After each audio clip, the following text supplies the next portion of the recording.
Meus irmãos, para nós é uma alegria muito grande poder compartilhar com vocês desse momento especial que a igreja vive ao completar seus 57 anos de organização. Então, desde já, parabenizo os irmãos e rogo as bênçãos de Deus sobre vocês. E quero agradecer imensamente também ao convite que foi feito, convite honroso da parte do conselho e na pessoa do reverendo Donizete, que é meu amigo também, como ele mesmo falou, amigo pessoal, irmão querido, meu professor, porque assim ainda o considero, viu, reverendo? Estávamos agora há pouco conversando, o reverendo Donizete, se lembrando que a minha turma de seminário foi a primeira turma que ele teve como professor ali na casa, né? E hoje, ainda com bastante satisfação, nós nos comunicamos e temos a oportunidade de estar juntos em momentos de tanta edificação e de tanta graça, né, que a gente percebe da parte do Senhor aqui também juntamente com vocês. Que Deus os abençoe, irmãos, portanto, e eu quero convidá-los para que abram suas Bíblias na Epístola de Paulo aos Filipenses. Filipenses, capítulo 4.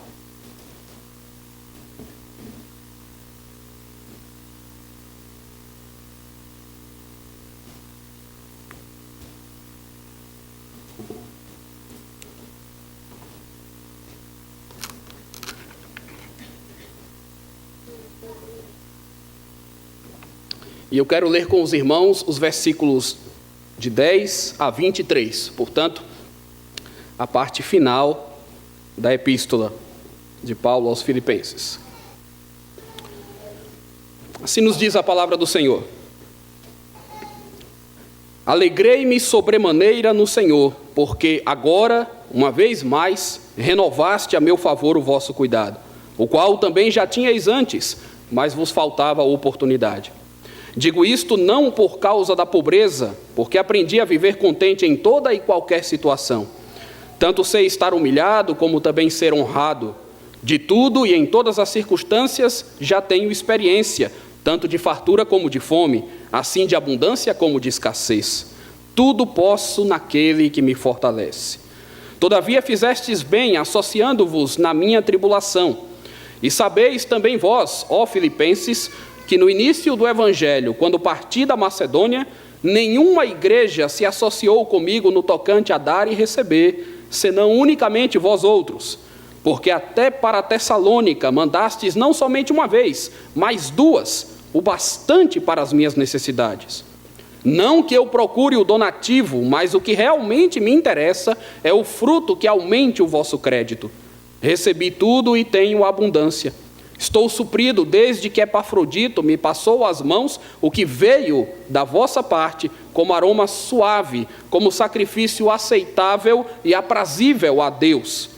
E o meu Deus, segundo a sua riqueza em glória, há de suprir em Cristo Jesus cada uma de vossas necessidades. Ora, a nosso Deus e Pai seja a glória pelos séculos dos séculos. Amém. Saudai cada um dos santos em Cristo Jesus. Os irmãos que se acham comigo vos saúdam.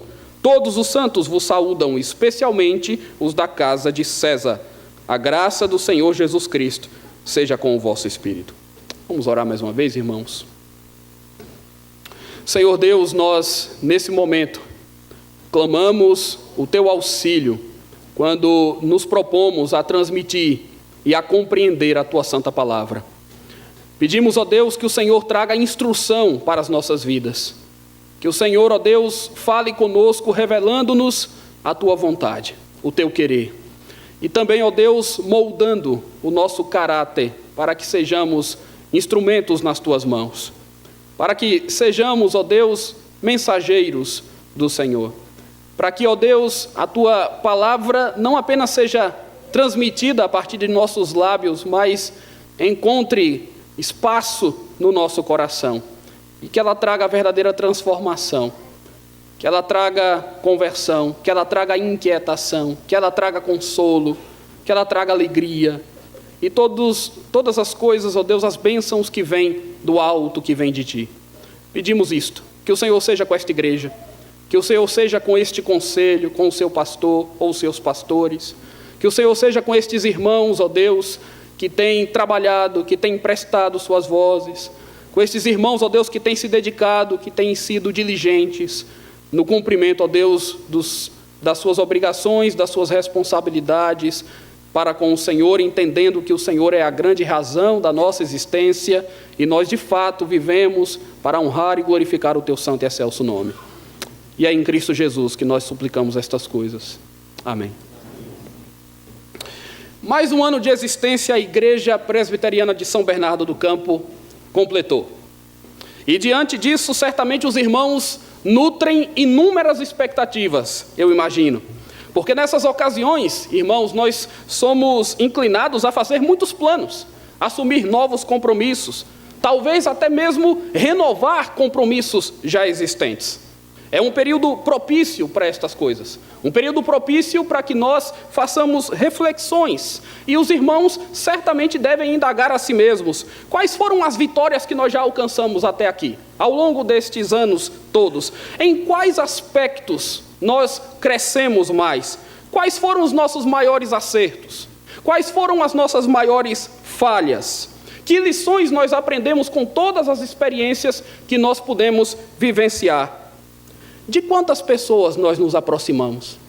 De quantas pessoas nós nos afastamos? Como está a nossa fé? Como anda a nossa vida com Deus? O que dizer das nossas orações, do estudo da palavra, dos hábitos saudáveis que nós sabemos que precisamos buscar, mas que nem sempre buscamos, por uma razão ou por outra? Como crente que nessa igreja congrega, qual seria o seu maior desejo? O que te faria feliz hoje? Eu sei que todos nós, irmãos, temos os nossos anseios pessoais. Com vocês não é diferente. Eu sei que diante de Deus nós manifestamos os nossos pedidos mais íntimos. E nós pensamos em coisas específicas, coisas que envolvem a nossa saúde, as nossas famílias, os nossos irmãos, o nosso emprego, os nossos estudos, o nosso patrimônio. Mas nessa mensagem eu gostaria de falar de alguns princípios que devem nortear a nossa caminhada. Eu gostaria de falar, meus irmãos, de coisas que devem dominar o nosso ser, a fim de nós termos uma vida abençoada com relacionamentos abençoados. Eu gostaria de falar de coisas essenciais, de coisas que não podem nos faltar, sob pena de nós nos frustrarmos, nos abatermos e nos decepcionarmos com futuros acontecimentos. Eu gostaria, enfim, de expressar e de transmitir alguns desejos que eu tenho e que eu acredito que todo cristão deveria ter, não apenas considerando a si mesmo, seus próprios interesses, mas considerando os outros e, sobretudo, a igreja de Deus. Eu espero em Deus que você que me ouve seja muito abençoado nesse dia. Mas as bênçãos que eu quero que você receba vão muito além das coisas comuns que geralmente são desejadas pela maioria das pessoas. São bênçãos, irmãos, que não se limitam àquilo que é temporal e que, portanto, jamais se deterioram, jamais diminuem de valor. São bênçãos que vêm lá do alto, que não podem ser compradas, porque se tratam de dons do Espírito Santo. Desse modo, com base no texto que nós lemos, eu quero dizer, em primeiro lugar, que eu desejo que você tenha muita alegria no Senhor Jesus. Esse é o primeiro desejo que eu tenho para os irmãos, que você tenha alegria, muita alegria no Senhor Jesus. Observe que estamos falando de alegria no Senhor Jesus, porque qualquer forma de alegria sem Deus é ilusória.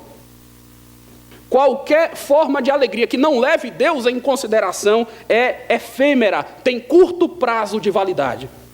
Ela vem e ela se esvai com a mesma facilidade, deixando o indivíduo em uma tormentosa sensação de vazio. E é assim que muitas pessoas vivem hoje, com um vazio tremendo em suas almas. João Calvino entendeu muito bem a ideia de alegria cristã que é pregada aqui pelo apóstolo Paulo, quando ele disse o seguinte: Paulo, nesse texto, primeiro nos proíbe a permanecermos contentes com as nossas bênçãos momentâneas, ou a pôr a nossa alegria na terra ou nas coisas terrenas, como se a nossa felicidade estivesse localizada ali. Ao contrário disso, ele nos convida a dirigir as nossas mentes rumo ao céu, para que experimentemos aquela alegria que é sólida e plenária. De fato, meus irmãos, a alegria vinda de Deus alivia o nosso fardo. A alegria vinda de Deus gera paciência face às tormentas da vida. A alegria vinda de Deus nos dá esperança e nos faz entender que a nossa felicidade está para além desse mundo. É sobre esse tipo de alegria que Paulo nos fala aqui nesta carta. Vejam que ele começa essa sessão dizendo no versículo 10: alegrei-me sobremaneira no Senhor. O tema da alegria em Filipenses, irmãos, merece um capítulo à parte. Nessa epístola, em outros lugares, Paulo já tinha dito que fazia súplicas a Deus com alegria pelos seus irmãos de Filipos. Ele disse também que se regozijava com o fato de que o evangelho estava sendo pregado, ainda que alguns o fizessem por puro pretexto e sem a correta motivação. Ele até mesmo pede para que os seus leitores completem a sua alegria, pensando a mesma coisa, tendo em vista o mesmo amor, o mesmo sentimento e a mesma união de alma. Ao enviar Epafrodito, que esteve próximo da morte em função do seu esforço pelo evangelho, a recomendação de Paulo para a igreja de Filipos foi: recebei-o, pois, no Senhor com toda a alegria e honrai sempre a homens como esse. E especialmente no capítulo 3 e no capítulo 4, ele repete a expressão imperativa: alegrai-vos no Senhor. Alegrai-vos no Senhor, em um tom de mandamento, e revelando que a alegria é uma marca característica daqueles que servem a Deus. Eu costumo dizer que uma das diferenças entre o crente e o incrédulo é que o incrédulo é essencialmente um sujeito triste, que tem momentos de alegria. E o cristão é essencialmente um sujeito alegre, que tem alguns momentos de tristeza. Uma alegria que o mundo não conhece, mas uma alegria que se faz presente no coração daqueles que já conhecem a Jesus. Não é a alegria do tipo que todos os seus sonhos se realizem, ou que você tenha muito dinheiro no bolso, essas coisas que a gente ouve no final do ano, que você tenha muita saúde para dar e vender. E sem menosprezar, irmãos, a importância de termos êxito em nossos projetos e empreendimentos, sem desconsiderar a necessidade dos recursos financeiros para a nossa sobrevivência, para o nosso conforto, sem deixar de destacar que a saúde é mesmo, sim, uma das maiores bênçãos que Deus nos dá nesse mundo. Tendo feito todas essas ressalvas, nós estamos aqui falando de uma alegria que excede a tudo isso e que não é escrava de nada disso. Porque é possível que alguém tenha sucesso profissional, mas em relação a Deus ele seja um grande fracasso. É possível que alguém tenha muito dinheiro e seja espiritualmente muito pobre. É possível que alguém tenha muita saúde, mas os pecados que ele comete fazem dele uma pessoa doente, que precisa da cura e da intervenção de Deus. Por outro lado, nós podemos estar enfrentando uma série de adversidades semelhantes, e nem por isso a tristeza, o abatimento dominarão o nosso coração. Mesmo que tenhamos alguns instantes de abalo e de dor, a alegria vem pela manhã, nos diz o salmista. Logo nós nos lembramos que nós temos o Senhor ao nosso lado, nos lembramos das suas maravilhosas promessas e isso nos reanima. Isso nos faz reagir em meio às lutas. Isso, na verdade, é o que faz de nós pessoas vitoriosas. A alegria do Senhor, irmãos, é exatamente assim. Ela não se apaga, ela não se esgota, porque o infinito e poderoso Deus é a fonte de toda a nossa alegria. Nele o nosso coração exulta. É nele que nós nos seguramos. É para ele que nós olhamos. É para ele que nós vivemos. Todo o resto pode ter o seu valor e tem, certamente tem. Mas é algo secundário diante da alegria que vem do Senhor. É essa a alegria que eu desejo a você, porque se você a tiver, ela será sua companheira por toda a vida, não apenas em um momento festivo como esse, mas por toda a sua existência. Em segundo lugar, meus irmãos, eu quero dizer que assim como Paulo, desejo que você tenha contentamento com a sua condição. Que Deus te dê contentamento com a sua própria condição. Vejam vocês os dizeres dos versículos 11, 12 e 13.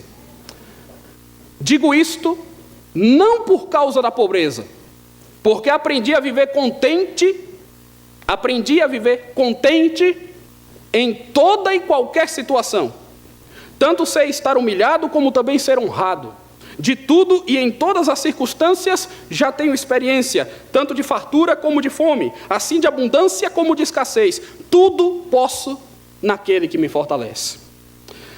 Meus irmãos, ao dizer que a nossa alegria está em Deus e que nós devemos aprender a viver contentes em toda circunstância, ouçam bem, nós não queremos aqui dizer que enfrentaremos todas as agruras da nossa vida e da nossa caminhada, como se nós pudéssemos suportar todos os tipos de aflição sem a menor queixa ou permanecendo impassíveis diante da maior de todas as crises.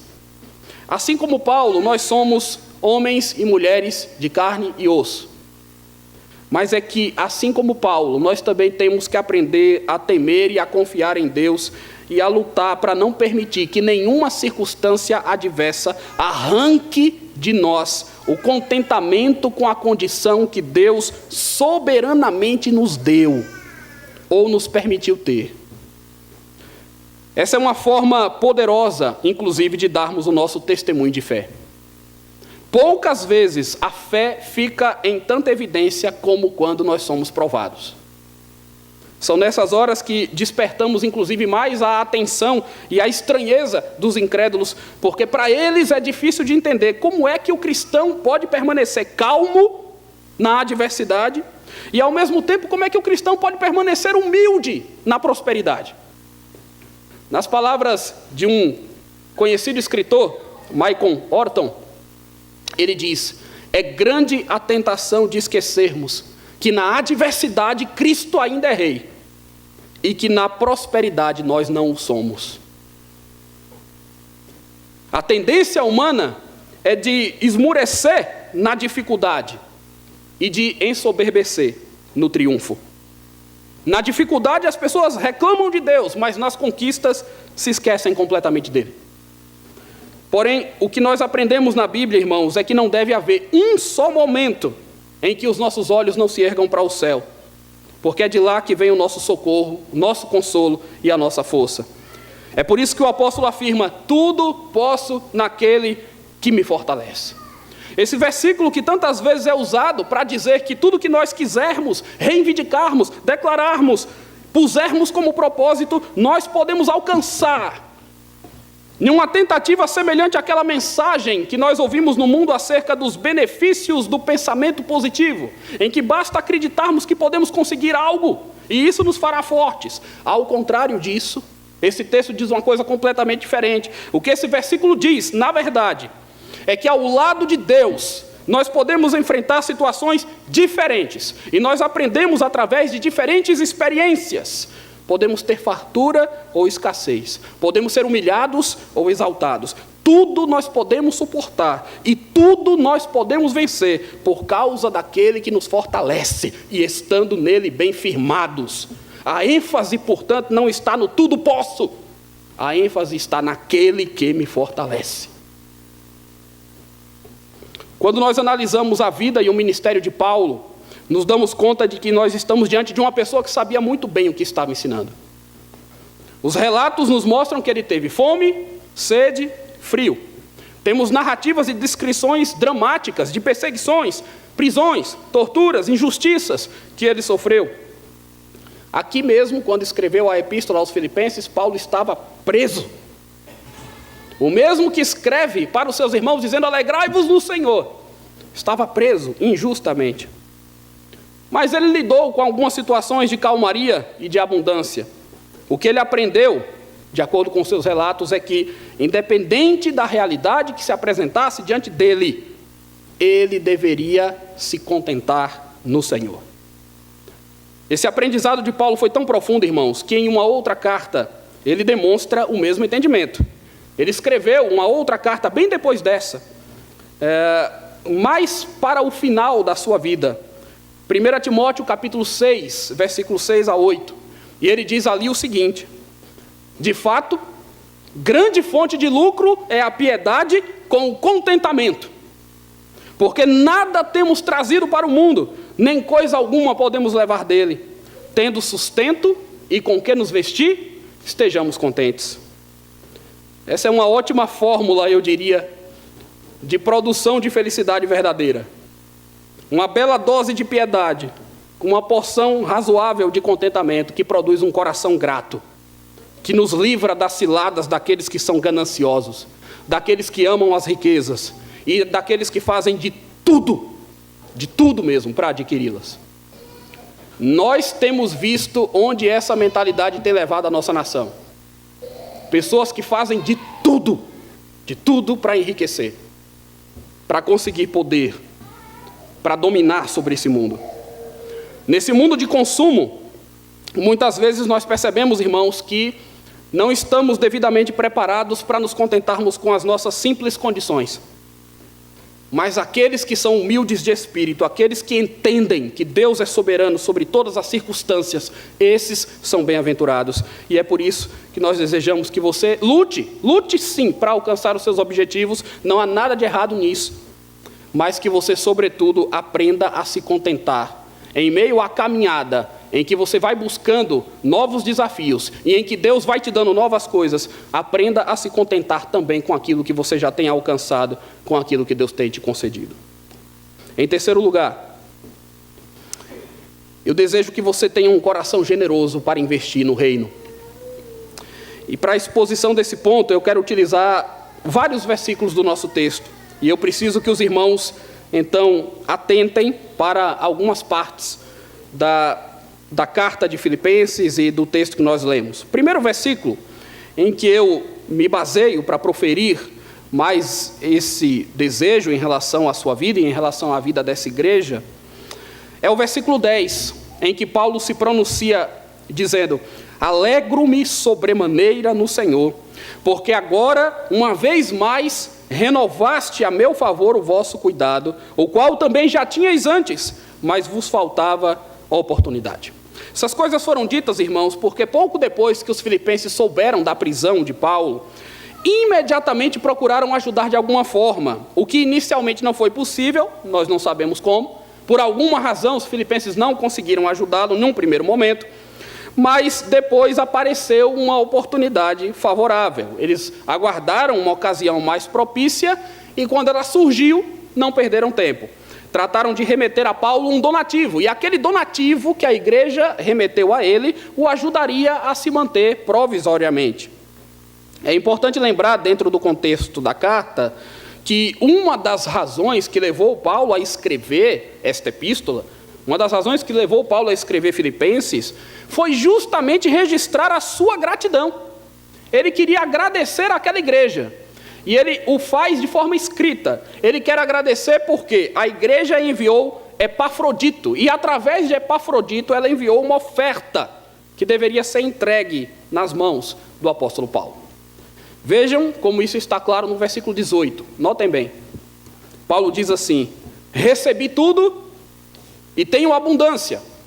Estou suprido desde que Epafrodito me passou as mãos o que me veio da vossa parte como aroma suave, como sacrifício aceitável e aprazível a Deus. Então, irmãos, prestem bastante atenção nessas palavras, até porque elas atestam que quando alguém se dispõe a suprir as necessidades de seus irmãos, quando alguém entende a relevância de ministérios que são consagrados para o serviço de Deus, e quando alguém resolve fazer investimentos que favorecem o reino de Deus e a igreja de Cristo que milita nesse mundo, esse alguém, na verdade, pratica um ato de culto ou um ato de adoração a Deus. As expressões escolhidas por Paulo são aroma suave e sacrifício aceitável e aprazível a Deus. Que expressões são essas? São expressões que nos remetem à ideia de culto. Mormente os cerimoniais culticos, que eram rigorosamente observados no Antigo Testamento. Rituais cerimoniais que deveriam vir acompanhados de atitudes coerentes, de fé, de amor, de gratidão. E é assim, irmãos, então, que a atitude generosa dos filipenses é classificada pelo apóstolo Paulo como sendo uma atitude de culto. Porque eles estavam preocupados não apenas com Paulo, eles estavam preocupados com a obra de Deus, que era realizada através de Paulo. E então eles não apenas doavam recursos, simplesmente, mas eles se doavam. Eles não apenas faziam oferendas dentro das suas possibilidades, e até mesmo acima delas, mas mais do que isso, eles se ofereciam a Deus. E certamente é isso que Deus requer de nós. Que nós nos ofereçamos a Ele. Que nós nos dediquemos à sua causa. E é por isso que Paulo diz no verso 17 que mais do que o donativo em si, o que importava é que essa prática redundava em crédito para os filipenses, porque com toda certeza eles seriam recompensados por Deus. Eles estavam semeando algo que haveriam de colher depois. Eles não estavam desperdiçando nada, eles não estavam perdendo tempo nenhum, eles estavam investindo em algo que promoveria a glória de Deus, que faria avançar o Evangelho e que, portanto, retornaria a eles em forma de bênçãos nesse mundo e no porvir. A Escritura, irmãos, nos ensina que contribuir é graça. Que Deus ama aquele que contribui com alegria, com liberalidade. Também por essa razão é que eu desejo que você tenha um coração generoso para investir no reino, porque nós podemos garantir, esse é o tipo de investimento que nunca nos trará prejuízo, pelo contrário, nós seremos recompensados em forma de bênçãos que Deus mesmo administrará na sua soberania, na sua sabedoria. Paulo era a prova viva de que os filipenses estavam sempre com esse intuito de colaborar com a obra. Ele sabia disso pela sua própria experiência, que fica clara aí nos versículos 14, 15 e 16. Observem, irmãos, ele diz: todavia, fizeste bem associando-vos na minha tribulação. E sabeis também vós, ó filipenses, que no início do Evangelho, quando parti da Macedônia, nenhuma igreja se associou comigo no tocante a dar e receber, senão unicamente vós outros. Então notem, ele está elogiando a igreja de Filipos e dizendo: vocês se associaram comigo na minha tribulação, vocês entenderam o meu problema e vocês me ajudaram da maneira como vocês puderam. E ele continua: porque até para Tessalônica mandastes não somente uma vez, mas duas. E ele diz: o bastante para as minhas necessidades. Observem que Paulo faz referência a outras ocasiões em que a igreja de Filipos agiu em favor dele, inclusive auxiliando-o em termos materiais. Aliás, o texto diz, irmãos, que eles também assim o fizeram desde o início, ou seja, desde que aquela igreja foi fundada, é o que Paulo quer dizer. Mais ou menos uma década antes dessa carta ser escrita. A igreja de Filipos era uma igreja nova, uma igreja que não completava 57, né? Mas completava 10 anos, mais ou menos. Mas era uma igreja exemplo nesse sentido, uma igreja jovem, mas atuante, vigorosa, consciente do seu papel, como nós desejamos que os irmãos sejam. Que assim seja com essa igreja, com cada crente que aqui congrega. Eu não tenho dúvidas, irmãos, de que nós haveremos de colher o fruto dos gestos e das obras que nós praticamos. O Senhor Jesus disse: buscai, pois, em primeiro lugar, o reino de Deus e a sua justiça, e todas as demais coisas vos serão acrescentadas. Nós temos que investir no reino de Deus e em tudo que nós precisamos, Deus há de nos suprir. Mas eu quero dizer ainda, em quarto lugar, que eu desejo que Deus supra todas as suas reais necessidades. Todas as suas reais necessidades. E ao começar aqui a exposição desse princípio de fé, eu posso garantir aos irmãos que isso não é uma especulação, é uma promessa que nós recebemos da parte de Deus, do Deus que nos guarda. Uma promessa que está presente na Bíblia Sagrada, porque nesse livro nós temos sim a comprovação de que Deus está atento e de que Deus supre as necessidades dos seus servos, do seu povo, da sua igreja. Os irmãos certamente têm aqui algumas necessidades que Deus bem conhece, e Deus há de ajudá-los.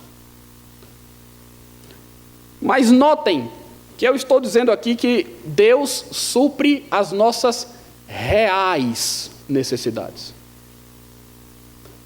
A promessa não é de que Deus vai satisfazer os nossos caprichos, não é de que Deus vai nos dar riquezas, não é de que Deus vai nos atender nos mínimos detalhes daquilo que nós reivindicamos, ou de acordo com os nossos interesses. Deus não vai suprir aquilo que achamos que é a nossa necessidade.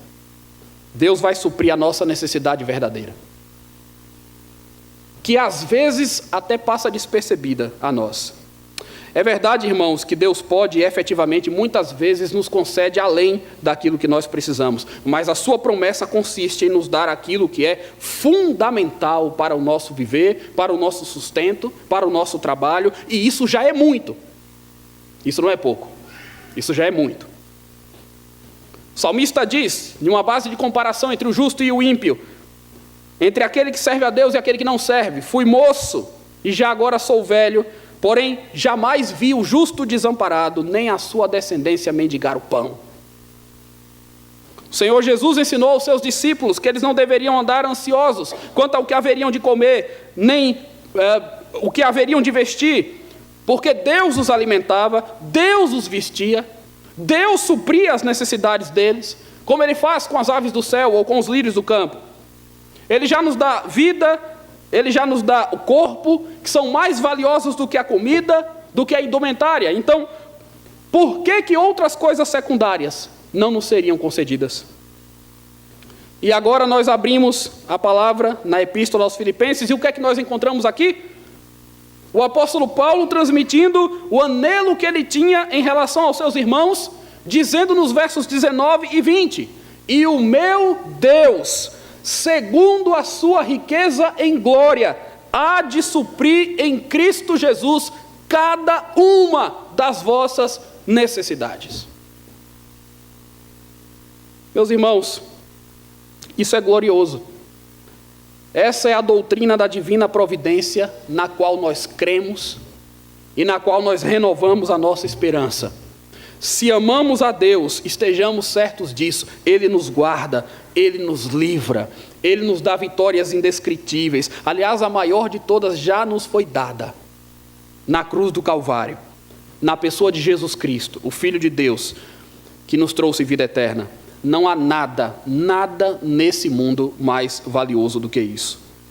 E quando Paulo escreve para Timóteo, na segunda epístola que enviou para ele, no capítulo 4, ele diz: mas o Senhor me assistiu e me revestiu de forças, para que por meu intermédio a pregação fosse plenamente cumprida, e todos os gentios a ouvissem.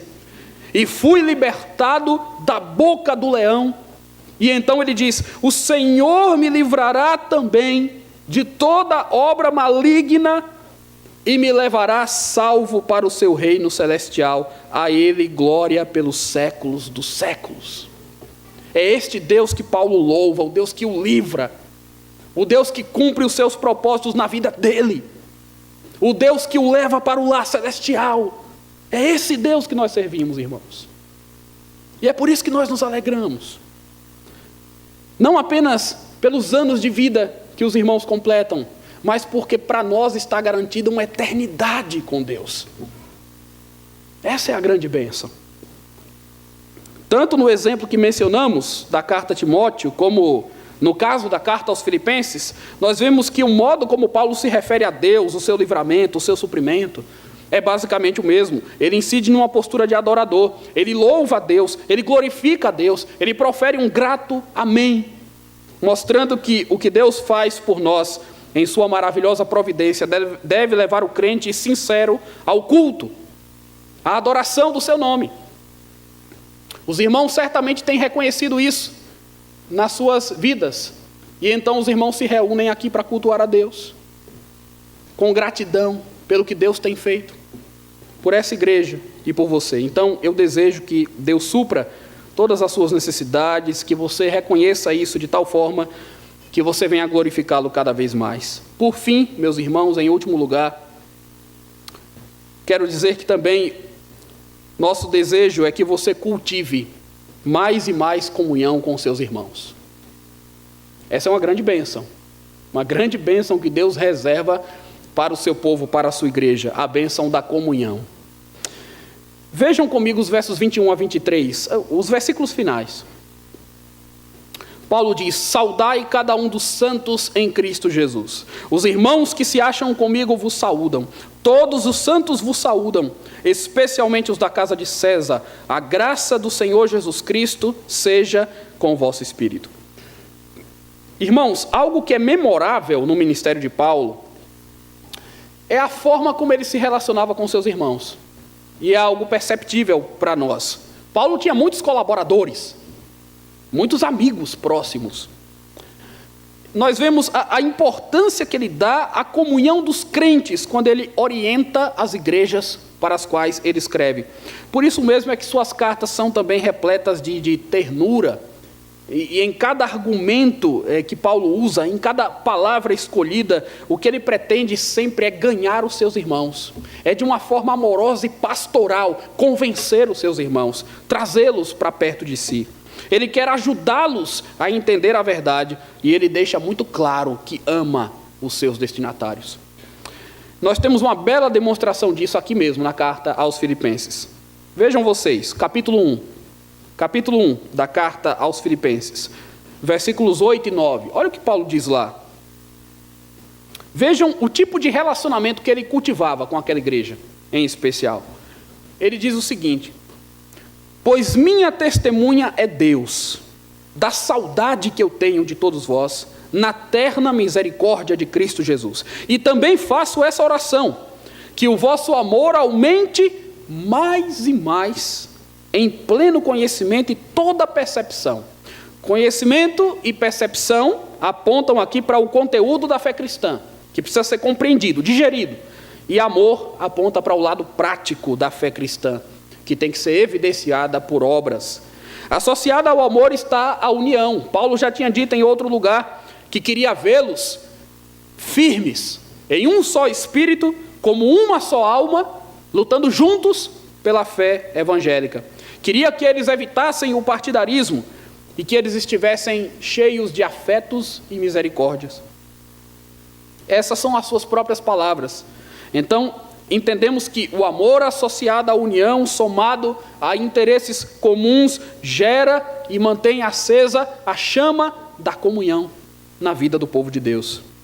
Então, as epístolas paulinas, nós percebemos, estão repletas de salvações gerais e até mesmo específicas. Algumas saudações são, inclusive, nominais. Vejam que Paulo menciona os seus irmãos, vários deles, pelo nome. E isso indica, meus irmãos, proximidade, amizade, companheirismo, que são elementos vitais para qualquer igreja. Por isso seria interessante até que depois, com um pouco mais de tempo, você mesmo abrisse sua Bíblia nas cartas do Novo Testamento. Eu faço esse desafio aos irmãos. Verifique com atenção as saudosas, as calorosas saudações que são endereçadas aos crentes de todas essas igrejas. Isso para nós é revelador. Isso é indicativo daquilo que nós devemos buscar nas nossas interações. Isso é sinal de que ninguém pode ser cristão isolando-se nem afastando-se dos outros. Você certamente já deve ter ouvido alguém dizer o seguinte: olha, eu sou um cristão convicto, mas eu não gosto muito de frequentar igreja, não. Eu gosto de viver a fé cristã sozinho, isolado, na minha casa. Aqui eu cultuo a Deus, aqui eu faço as minhas orações. Eu não preciso estar envolvido com as pessoas. Desconfie dessas coisas, rejeite essa proposta. Isso não é bíblico e ninguém é cristão dessa maneira. Essa é que é a verdade. Por isso, irmãos, eu quero aqui desafiar você, para que você faça um firme compromisso com Deus, de batalhar pela comunhão. Se esforce para enxergar os seus irmãos como irmãos de fato, não como adversários, não como pessoas com quem você compete. Seja cuidadoso, seja atencioso, e como ensina a epístola aos Romanos, compartilhe as necessidades dos santos, pratique a hospitalidade, condescenda com aquele que é humilde, promova a paz, seja cordial. Seja cordial. Evite revidar o mal com um mal ainda pior. O que Jesus demonstrou é que o mal pode ser vencido com o bem. Com certeza, sendo essas atitudes fruto de fé, elas nos tornarão mais confiáveis e nós nos aproximaremos mais do ideal que Deus tem para nós como igreja de Cristo. Seja um agente do bem. Influencie outros para que haja mais santidade, mais retidão entre nós. A comunhão, irmãos, é uma grande bênção. É uma grande bênção. Porque o que realmente nos une são os laços da cruz. E esses ninguém pode quebrar. Quem nos une é Cristo. Ele pagou um preço alto, para nos ter como seu povo. Nós também devemos pagar o nosso próprio preço para vivermos unidos.